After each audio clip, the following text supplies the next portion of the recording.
खानकाह में एक open kitchen होता था जिसे लंगर बोला जाता था, जो फुतूह से चलता था। फुतूह इट इज अनआस्क्ड फॉर चैरिटी, बिना मांगा हुआ दान जो है उसे फुतूह बोला जाता है, और इसी से लंगर का खर्चा चलता था। खानकाह में सुबह से लेकर के देर रात तक डिफरेंट सेक्शन ऑफ सोसाइटी जैसे सैनिक, दास, गायक, व्यापारी, कवि, यात्री, अमीर गरीब लोग, हिंदू योगी, कलंदर, सब लोग आया करते थे डिसिपलशिप के लिए, शिष्य बनने के लिए, या फिर एम्यूलेट्स फॉर हीलिंग, बीमारी ठीक करने के लिए, ताबीज लेने के लिए, या फिर डिफरेंट इश्यूज पर शेख से सलाह मशविरा करने के लिए। और भी कई तरह के विजिटर्स खानकाह आते थे, जैसे पोएट्स अमीर हसन सिज्जी और अमीर खुसरो, ये भी गए शेख निजामुद्दीन औलिया के पास इनके खानकाह पर। इसके अलावा कोर्ट हिस्टोरियन जियाउद्दीन बर्नी, ये भी शेख से मिलने गए, क्योंकि इन सब ने शेख के बारे में लिखा हुआ है। इसके अलावा जो चिश्ती सिलसिला में जो प्रैक्टिसेस, जो रीति रिवाज अपनाए गए, जैसे शेख के सामने झुकना, विजिटर्स को पानी ऑफर करना, या फिर जो इनिशिएट्स थे उनके हेड्स को शेव करना, या फिर खानकाह में योगिक एक्सरसाइज का होना, योगा का होना, ये सब बताते थे कि जो चिश्ती सिलसिला में स्थानीय परंपराओं को अपना लिया गया था।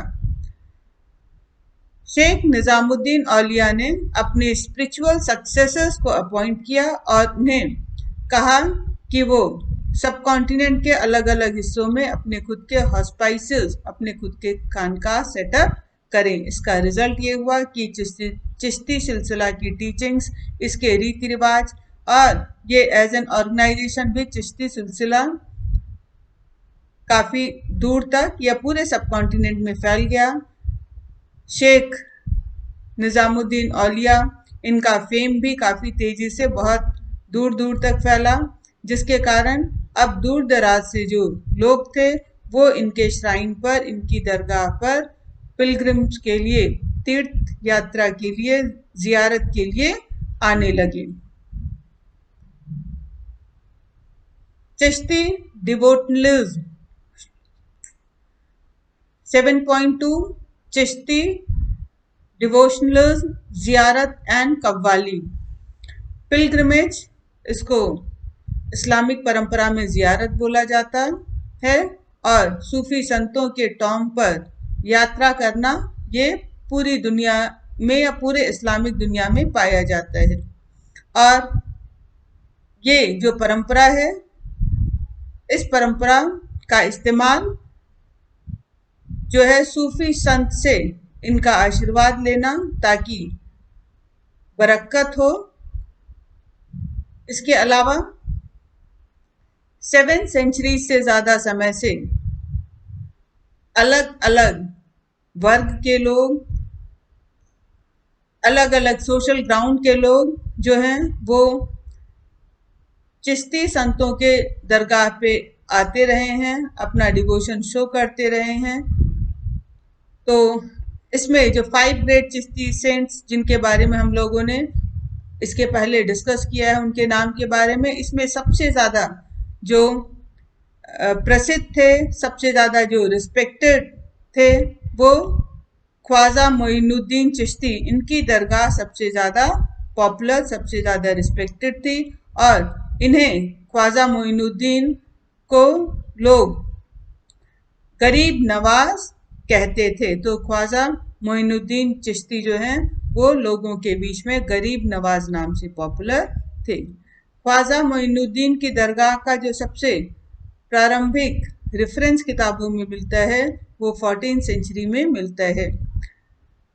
ये पता चलता है कि मोइनुद्दीन चिश्ती की दरगाह जो है वो, इसकी पॉपुलैरिटी का एक कारण ये था कि जो शेख, उनकी सिंप्लिसिटी, उनकी दयालुता, इनके स्पिरिचुअल सक्सेसर्स की महानता, इसके अलावा इन्हें जो रॉयल क्लास था उनका भी प्रोटेक्शन मिला हुआ था इनकी दरगाह पर। जो शासक वगैरह थे वो भी विजिट करते रहते थे, जिसके कारण इनकी दरगाह बहुत ज़्यादा पॉपुलर हो गई। मोहम्मद बिन तुगलक, जिन्होंने 1324 से 1351 के बीच में रूल किया, ये फर्स्ट सुल्तान थे जो कि इनकी दरगाह पर आए। लेकिन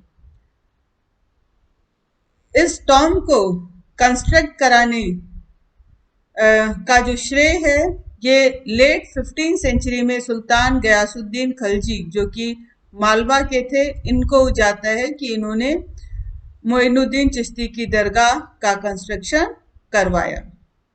क्योंकि मोइनुद्दीन चिश्ती का जो दरगाह था ये ट्रेड रूट पर सिचुएटेड था, जो कि दिल्ली को गुजरात से जोड़ता था, जिसके कारण बहुत सारे जो यात्री इस रास्ते पर ट्रेवल करते थे वो भी यहाँ पर विजिट करते थे, जिसके कारण इनकी जो है पॉपुलैरिटी बहुत तेजी से पूरे सब कॉन्टिनेंट में फैली। 16th सेंचुरी तक ये जो श्राइन है, ख्वाजा मोइनुद्दीन चिश्ती का जो दरगाह है वो बहुत ज़्यादा पॉपुलर हो चुका था।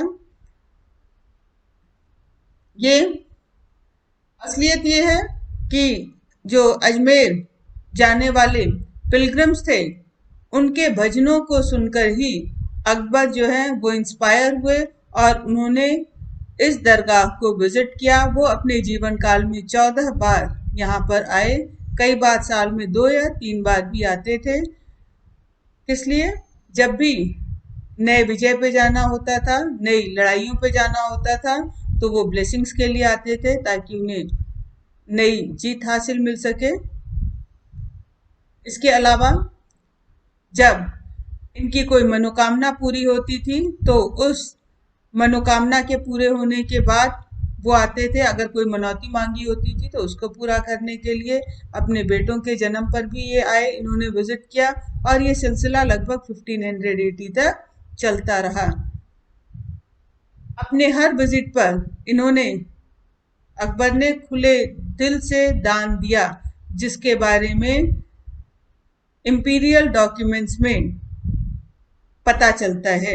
जैसे 1568 में इन्होंने एक बहुत बड़ा जो कड़ाही जिसको बोलते हैं देग, इसको दिया था गिफ्ट में, ताकि जो पिलग्रिम्स हैं उनके लिए खाना बनाने में आसानी हो सके। इसके अलावा दरगाह के कंपाउंड में इन्होंने एक मस्जिद भी कंस्ट्रक्ट करवाई थी।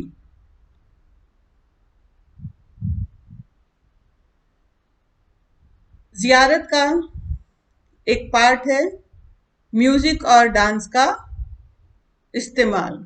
तो जो सूफी संतों के दरगाह थे, यहाँ पर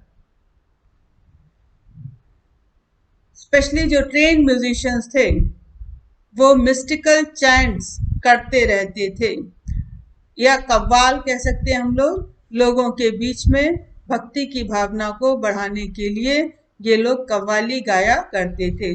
सूफी संत हैं, ये गॉड को रिमेम्बर करते थे, या तो उनके नाम को रिसाइट करके, रिसाइटिंग द जिक्र, डिवाइन नेम्स को बार बार बोल के, या फिर इनके प्रेजेंस को समा के थ्रू महसूस करके, सुन के, ईश्वर के जो प्रेजेंस है उसको सुन के, और सुनना क्या कि उस समय जो mystical music related to spirituality जो है वो परफॉर्म की जाती थी सूफी संतों के दरगाह पे।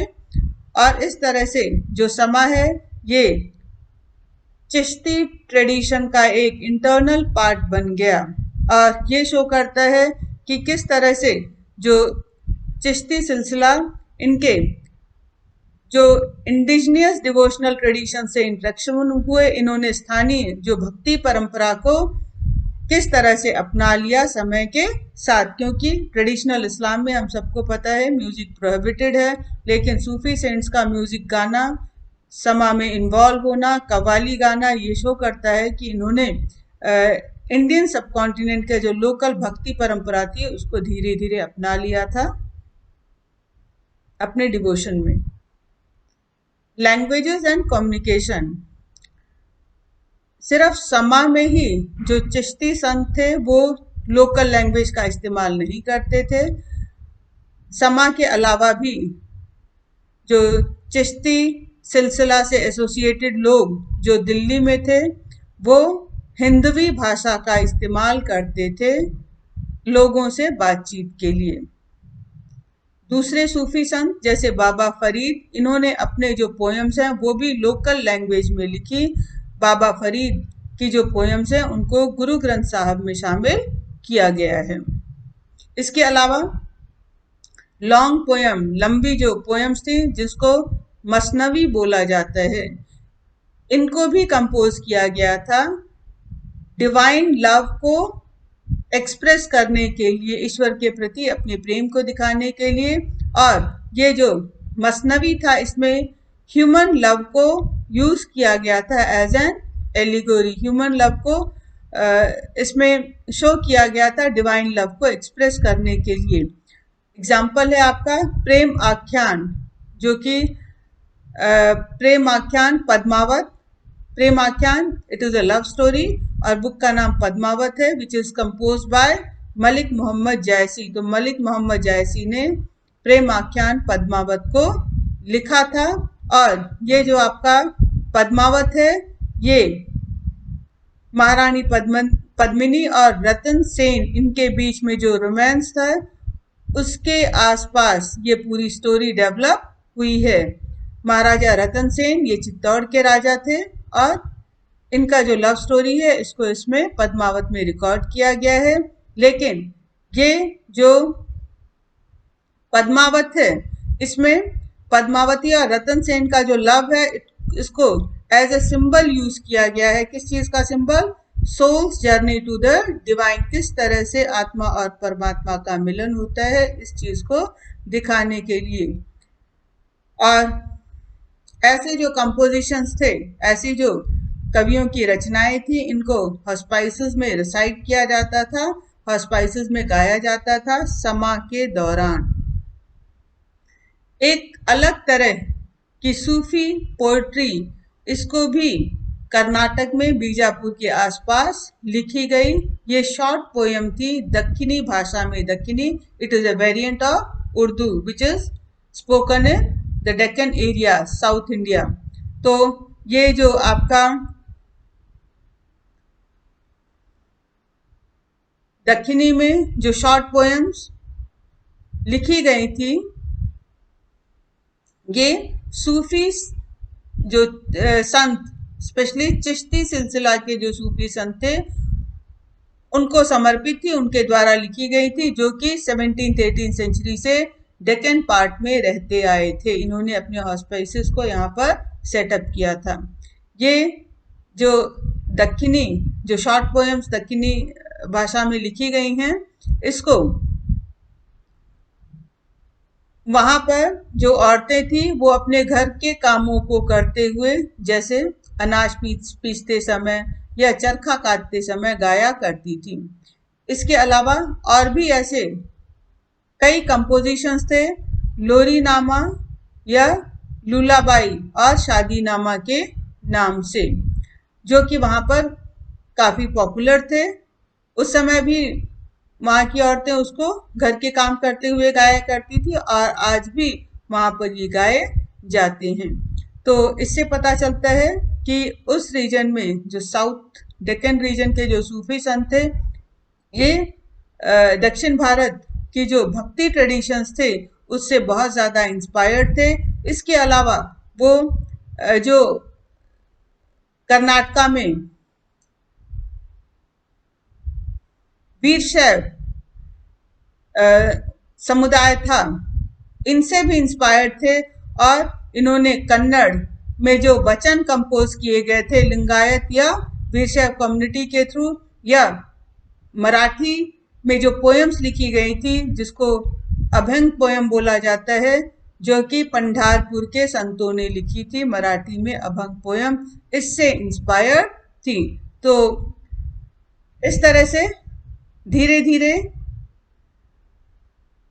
इस मीडियम के थ्रू, पोइट्री के थ्रू हम कह सकते हैं, या लोकल ट्रेडिशंस को अपना करके, स्थानीय परंपराओं को अपना करके इस्लाम धीरे धीरे दक्षिण भारत के गांवों तक पहुंच गया और वो कह सकते हैं इसने पॉपुलैरिटी गेन कर ली। बहुत सारे लोगों ने इस्लाम को अडॉप्ट कर लिया।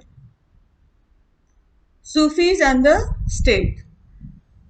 चिश्ती परंपरा की एक मुख्य विशेषता इसकी सादगी थी, इसकी सिंप्लिसिटी थी। इसमें जो वर्ल्डली पावर है, इससे डिस्टेंस मेंटेन रखा जाता था, लेकिन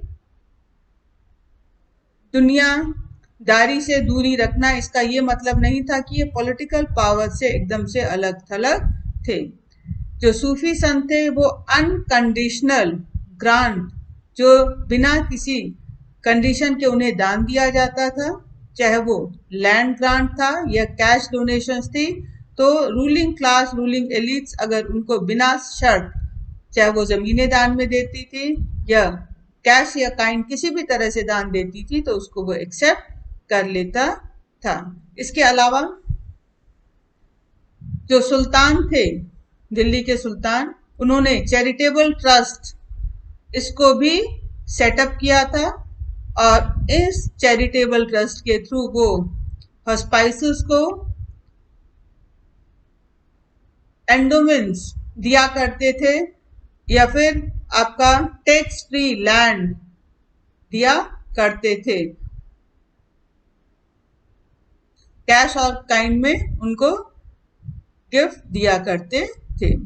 तो जो चिश्ती सिलसिला के सूफी संत थे वो कैश और काइंड दोनों तरह के डोनेशंस को एक्सेप्ट कर लिया करते थे,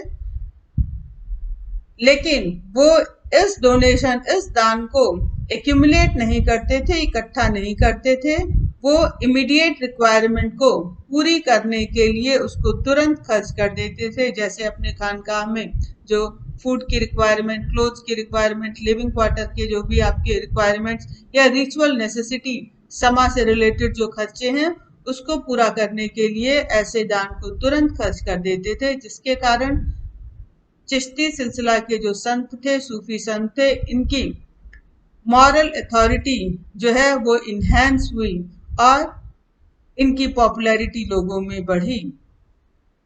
इसके अलावा इनकी दयालुता, इनकी विद्वता और लोगों का जो विश्वास था इनके मिरेकुलस पावर, इनके मैजिकल पावर्स में, इन सब के कारण धीरे धीरे सूफी संत लोगों के अंदर पॉपुलर होते चले गए और लोगों के अंदर पॉपुलर होने के कारण अब जो रूलर्स थे वो भी इनका सपोर्ट चाहने लगे। जो उस समय के राजा थे, एम्परर्स थे, वो सिर्फ इनके साथ अपने एसोसिएशन को ही डिमॉन्स्ट्रेट नहीं करते थे, वे इनसे लेजिटिमेशन भी चाहते थे, इनसे लीगल एक्सेप्टेंस भी चाहते थे एज अ रूलर। जब टर्क्स ने दिल्ली सल्तनत, दिल्ली में जो है स्लेव डायनेस्टी है, दिल्ली सल्तनत सेटअप किया, तो वो उलेमा उस समय चाहते थे कि इंडियन सबकॉन्टिनेंट में शरिया को इम्पोज किया जाए, लेकिन इंडिया की कंडीशन अलग थी। अगर ये इस्लामिक स्टेट होता तो शरिया को इम्पोज करना आसान था, लेकिन वहां पे जहां पे रूलर्स मुस्लिम हो लेकिन पब्लिक नॉन मुस्लिम हो, वहां पर शरिया इम्पोज करना पॉसिबल नहीं है, क्योंकि जो प्रजा है वो विरोध करेगी और जब विरोध करेगी तो फिर ऐसे रूलर ज्यादा समय तक रूल नहीं कर पाएंगे। इसीलिए जो सुल्तान थे उन्होंने अब सूफी संतों का सपोर्ट लेना शुरू किया, क्योंकि जो सूफी संत थे वो भी कहते थे कि उन्हें डायरेक्ट गॉड से अथॉरिटी मिली है और वो कुरान का इंटरप्रिटेशन, शरिया का इंटरप्रिटेशन अपने हिसाब से करते थे, ना कि उलेमा के डायरेक्शंस पर उलेमा का जो इंटरप्रिटेशन था उसको एक्सेप्ट करते थे। इसीलिए जो इस्लाम के रूलर्स थे, मुस्लिम रूलर्स, वो इन सूफी संतों से लेजिटिमेशन चाहते थे। इसके अलावा ये भी माना जाता था कि ये जो सूफी संत हैं, they are the auliya, they are the friend of God. तो ये लोग क्योंकि ईश्वर के मित्र हैं और इसीलिए ये जो हैं ये ऑर्डिनरी ह्यूमन बीइंग के स्पिरिचुअल एंड मटेरियल कंडीशंस को इम्प्रूव करने में हेल्प करेंगे, और इसीलिए जो रूलर्स थे वो इनका सपोर्ट चाहते थे। और यही रीजन है कि जो मुस्लिम रूलर्स थे वो चाहते थे कि उनके मरने के बाद उनका जो मकबरा है, उनका जो टॉम्ब है, ये सूफी श्राइन या हॉस्पाइसेस के आसपास ही बने।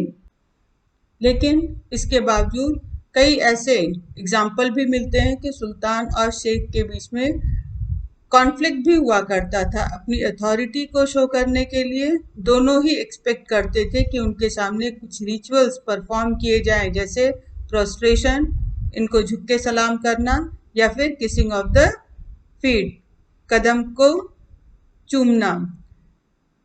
कई बार ये जो सूफी शेख थे, इन्हें हाई साउंडिंग टाइटल्स, ऊंची ऊंची पदवियों से भी संबोधित किया जाता था। जैसे निजामुद्दीन औलिया के जो डिसिपल्स थे वो इनको Sultan ul Mashaikh, literally sultan amongst sheikh, इस नाम से संबोधित किया करते थे।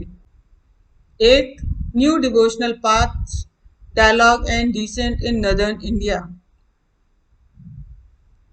कई सारे जो पोएट सेंट्स थे वो इस नई सोशल सिचुएशंस को समझने में, इन सारे आइडियाज और इंस्टीट्यूशंस को समझने में डायरेक्ट या इनडायरेक्ट वे में इन्वॉल्व थे। और अब हम ऐसे ही 3 बहुत ही इन्फ्लुएंशियल फिगर उस समय के थे, उनके बारे में फोकस करेंगे और उन्होंने जो new socio economic and political conditions को समझने के लिए क्या किया, इसको जानने की कोशिश करेंगे। Weaving a divine fabric, Kabir approximately 14 से 15 सेंचुरी इनका लाइफ पीरियड है। ये सबसे इम्पॉर्टेंट पोएट सेंट थे इस पीरियड के, और जो इतिहासकार हैं उन्हें इनकी लाइफ को रिकंस्ट्रक्ट करने के लिए काफ़ी मेहनत करनी पड़ी है। इनकी लाइफ को रिकंस्ट्रक्ट करने के लिए उन कंपोजिशंस को स्टडी किया गया है, उन रचनाओं को स्टडी किया गया है जो कि इनको समर्पित हैं। इसके अलावा जो इन पर हैगियोग्राफीज लिखी गई हैं, इनके डिसिपल्स ने इनकी जो बायोग्राफी लिखी है उसको भी स्टडी किया है, और इनके कंपोजिशंस को स्टडी करके, इनकी हैगियोग्राफीज को स्टडी करके जो हिस्टोरियंस हैं इन्होंने इनकी लाइफ के बारे में जानने की कोशिश की है। लेकिन इनकी लाइफ को रिकंस्ट्रक्ट करना ये काफ़ी मुश्किल रहा है। जो दोहे कबीर जी को समर्पित हैं, ये 3 डिफरेंट बट ओवरलैपिंग ट्रेडिशंस में कंपाइल किए गए हैं। कबीर बीजक, इसको कबीर पंथ के लोगों ने प्रिजर्व किया है, और कबीर बीजक जो है ये वाराणसी और उत्तर प्रदेश के दूसरे हिस्सों में पाया जाता है जहाँ पर कबीर पंथ के लोग पाए जाते हैं।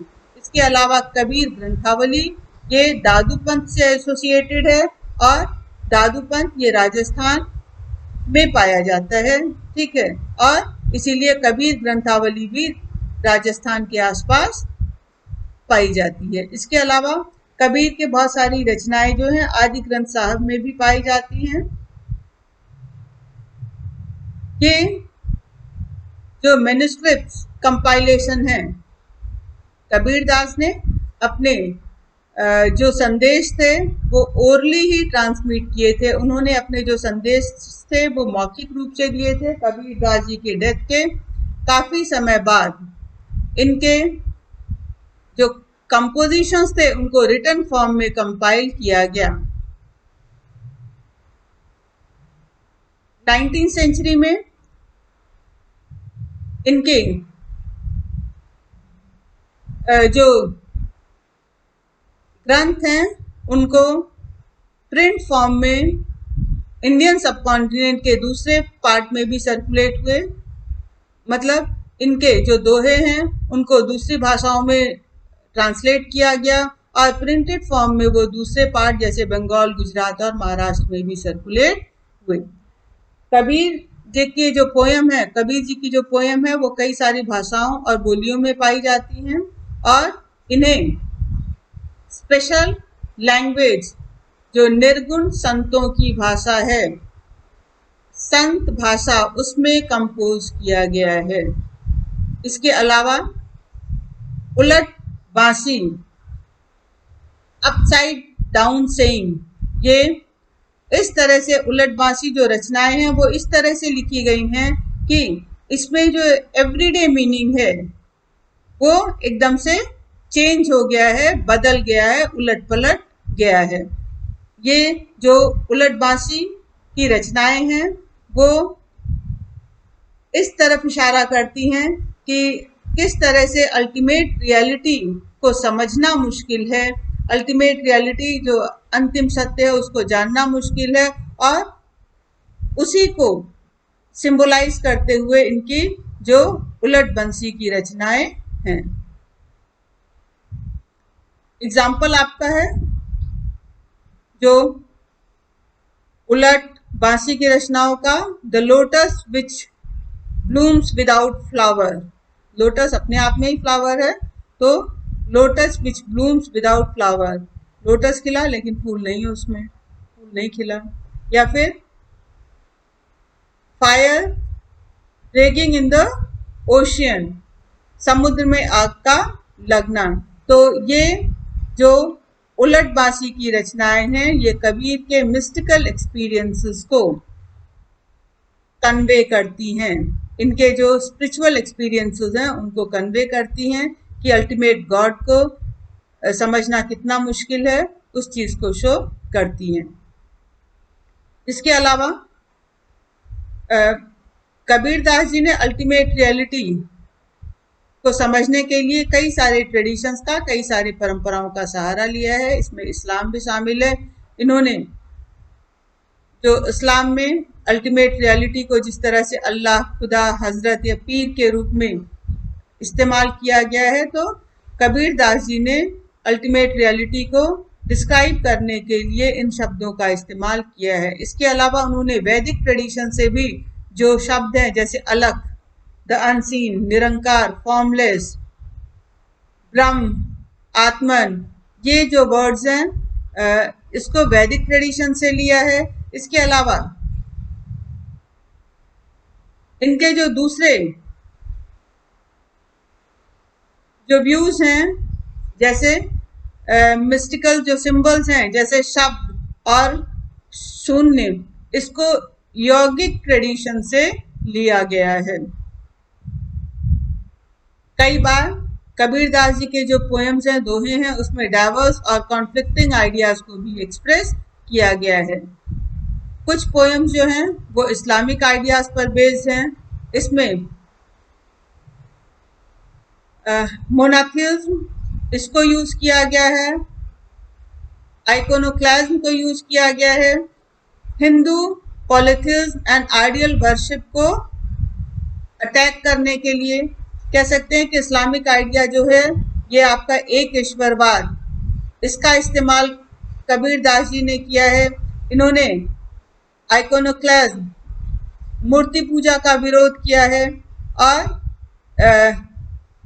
इस चीज को इन्होंने यूज किया है जो हिंदू व्यूज हैं, बहुदेववाद या मूर्ति पूजा, इसका विरोध करने के लिए। इसके अलावा इन्होंने जो सूफी कॉन्सेप्ट है, जिक्र और इश्क, इसका इस्तेमाल भी किया है, और जो हिंदू प्रैक्टिस है नाम सिमरन, रिमेम्बरेंस ऑफ गॉड नेम, इसको भी यूज किया है इन्होंने अपनी फीलिंग्स को एक्सप्रेस करने के लिए। सवाल ये उठते हैं कि क्या जो भी पोएम्स आज एट्रीब्यूटेड है, समर्पित हैं कबीरदास जी को, वो सब कबीरदास जी ने ही लिखी हैं। ये हम बहुत सर्टेनिटी से तो नहीं कह सकते, लेकिन स्कॉलर्स ने लैंग्वेज के बेसिस पे, स्टाइल के बेसिस पे, कॉन्टेक्ट के बेसिस पे पता लगाने की कोशिश की है कि कौन से जो दोहे हैं वो कबीरदास जी के हैं और कौन से मतलब ओरिजिनली उनके द्वारा कंपोज किए गए हैं और कौन से बाद में इनके डिसिपल्स ने, इनके शिष्यों ने इसमें ऐड किया है। लेकिन कबीरदास जी की जो रचनाएं हैं वो उस समय भी लोगों के लिए इंस्पिरेशन थी और आज भी लोगों के लिए एक प्रेरणा, एक इंस्पिरेशन है उन लोगों के लिए जो कि रिलीजियस इंस्टीट्यूशन, सोशल इंस्टीट्यूशंस से एग्री नहीं करते, इनके आइडियाज प्रैक्टिस से बहुत ज्यादा एग्री नहीं करते और जो आज अपने अपने तरीके से ईश्वर की प्राप्ति में लगे हुए हैं, उनके लिए ये आज भी इंस्पिरेशन है। तो जैसे कबीर के जो विचार थे ये पूरे भारत में फैले, डायलॉग के थ्रू, डिबेट के थ्रू, डायरेक्ट इनडायरेक्ट वे में, और इनके जो व्यूज थे ये सूफी संतों और योगिक परंपरा के साथ इंटरेक्शन के थ्रू डेवलप हुए। और कबीर की जो लीगेसी है इसको कई सारे सोशल ग्रुप्स क्लेम करते हैं कि कबीर जो है वो उनके थे और वो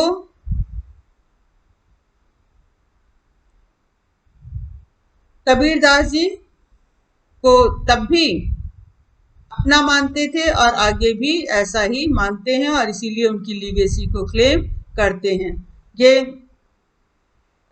डिफरेंट कम्युनिटी के लोग उन पर अपना दावा करते हैं, ये पता चलता है अगर हम कबीर दास जी के लाइफ से रिलेटेड डिबेट्स को डिस्कस करें। इनकी अगर हम लोग जीवनी को देखते हैं तो इनकी अगर हैगियोग्राफी को पढ़ा जाए तो ये डिबेट का इशू है कि वो हिंदू थे या मुस्लिम थे जन्म से। इसमें कई सारे जो हैगियोग्राफीज हैं ये 17वीं सेंचुरी के बाद लिखी गई, कबीरदास जी के मृत्यु के कम से कम 200 साल बाद, और इसीलिए इनकी हैगियोग्राफी में जो कुछ भी इंक्लूडेड है उसको हम वर्ड टू वर्ड एक्यूरेट नहीं मान सकते। लेकिन जो वैष्णव ट्रेडिशन में इनकी जो हैगियोग्राफीज हैं उसमें ये सजेस्ट किया गया है कि ये जन्म से हिंदू थे, इनका नाम कबीरदास था। कबीर अपने आप में ये एक अरबिक वर्ड से निकला शब्द है और इसका मतलब होता है ग्रेट। तो वैष्णव परंपरा के अनुसार कबीरदास जन्म से हिंदू थे, लेकिन अगर इनका नाम कबीरदास था, लेकिन अगर हम कबीर वर्ड के मीनिंग को देखते हैं तो कबीर एक अरबी भाषा से निकला हुआ शब्द है जिसका मतलब होता है महान। तो नाम भी कॉन्फ्लिक्टिंग ही है कि अगर ये बाय बर्थ हिंदू थे तो नाम कबीरदास कैसे। ऐसा माना जाता है कि बाय बर्थ ये हिंदू थे लेकिन इनका पालन पोषण एक गरीब मुस्लिम परिवार ने किया जो कि वीवर जुलाहा कम्युनिटी को बिलोंग करता था, जो कि जल्दी ही इस्लाम में कन्वर्ट हुए थे। ऐसा माना जाता है कि भक्ति परंपरा में इनको एक गुरु द्वारा शामिल किया गया था। इनके जो गुरु थे वो रामानंद थे। लेकिन जो दोहे कबीरदास जी को समर्पित हैं जिसमें उन्होंने गुरु और सतगुरु वर्ड का इस्तेमाल किया है, वहां पर इन्होंने किसी स्पेसिफिक प्रिसेप्टर, किसी स्पेसिफिक गुरु का नाम नहीं लिया है। इसके अलावा इतिहासकार ये भी कहते हैं कि ये बहुत ही मुश्किल है रामानंद और कबीर को एक ही समय में डालना, क्योंकि दोनों कंटेम्प्रेरी तब तक नहीं हो सकते, दोनों एक समय के तब तक नहीं हो सकते जब तक कि इनमें से किसी एक की जो लाइफ है वो बहुत लंबी ना हो, या कम से कम दोनों की लाइफ लंबी ना हो। अगर दोनों का जीवन काल बहुत लंबा होगा तभी पॉसिबल है कि ये दोनों लाइफ में आपस में मिले हों।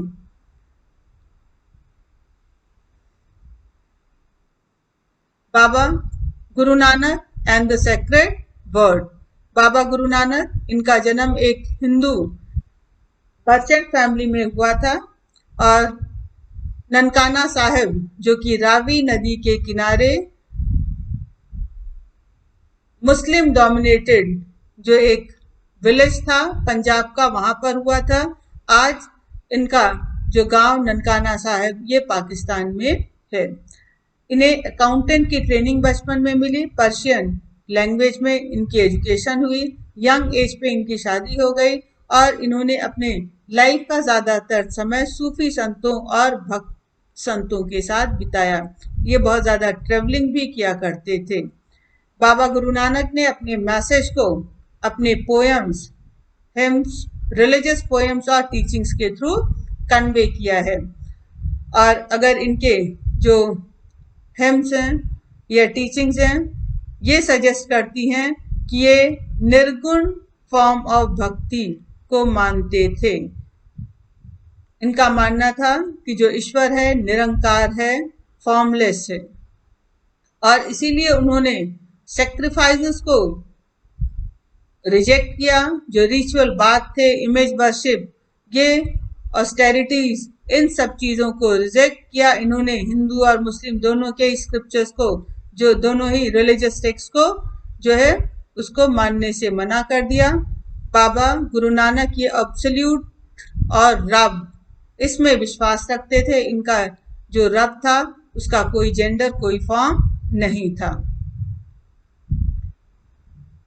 इनका मानना था कि अपने आप को ईश्वर से कनेक्ट करने का एक ही तरीका है, by remembering and repeating the divine name. और इसीलिए अपने व्यूज जो हैं, इनके जो आइडियाज हैं, व्यूज हैं, वो जिन पोएम्स में कंपाइल किए गए हैं उनको शब्द कहा जाता है। और जो शब्द, इनके जो पोएम्स हैं, ये पंजाबी में लिखे हुए हैं। पंजाबी ये उस रीजन का लैंग्वेज था जहां पर ये इनका जन्म हुआ था, जहां पर इनका जीवन बीता था। बाबा गुरु नानक अपने जो रिलीजियस पोएम्स थे, अपने हिम्स थे, इनको अपने कंपोजिशंस को गाया करते थे अलग अलग रागों में। और इनका जो अटेंडेंट था मर्दाना, ये रबाब बजाकर इनका साथ दिया करता था। बाबा गुरु नानक ने अपने जो फॉलोअर्स थे इनको एक कम्युनिटी में ऑर्गेनाइज किया।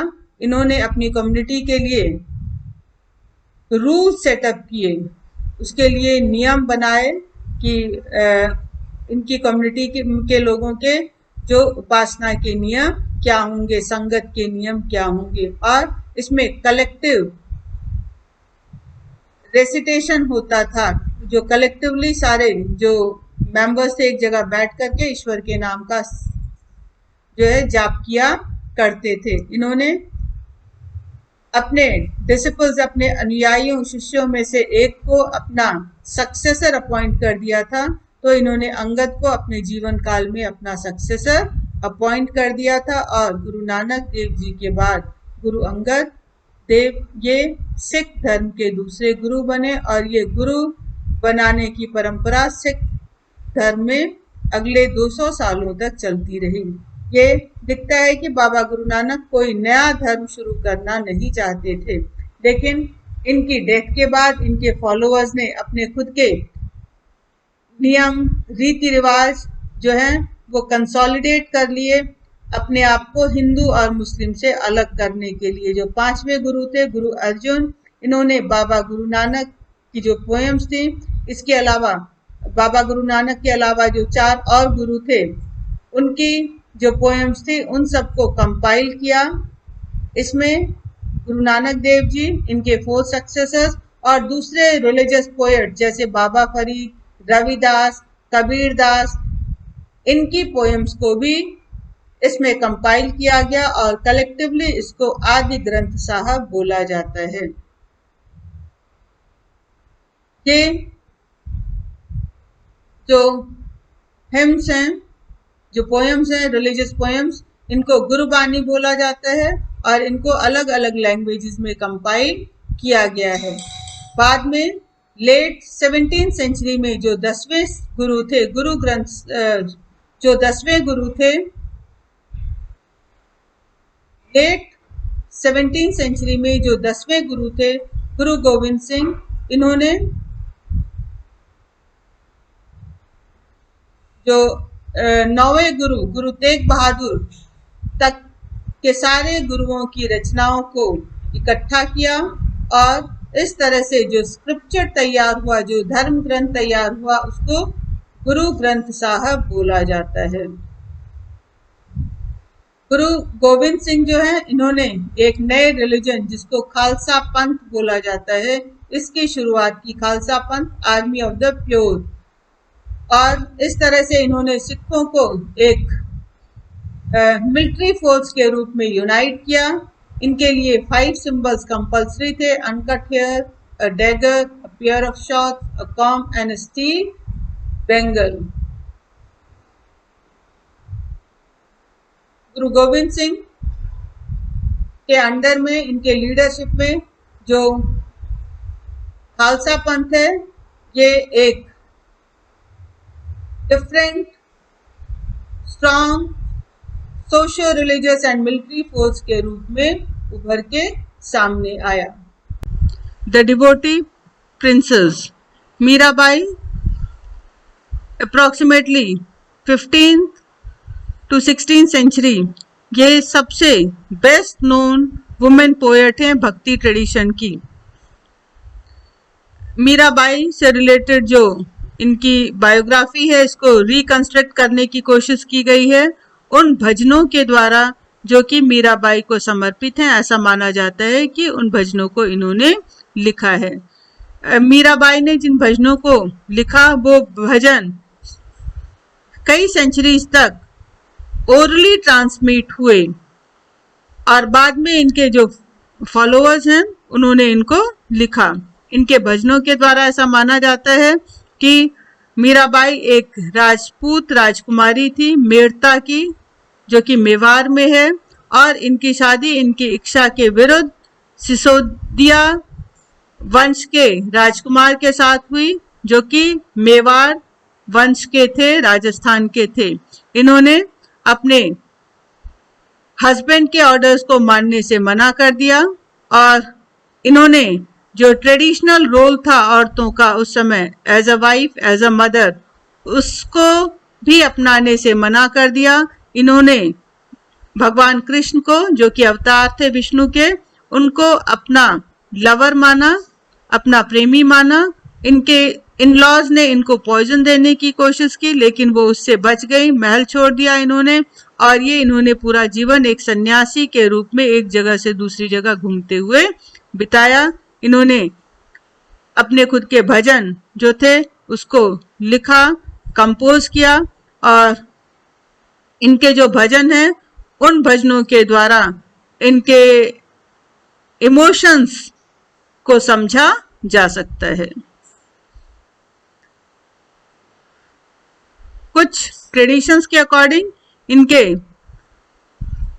जो प्रिसेप्टर, इनके जो गुरु थे, वो रैदास थे, जो कि एक लेदर वर्कर थे।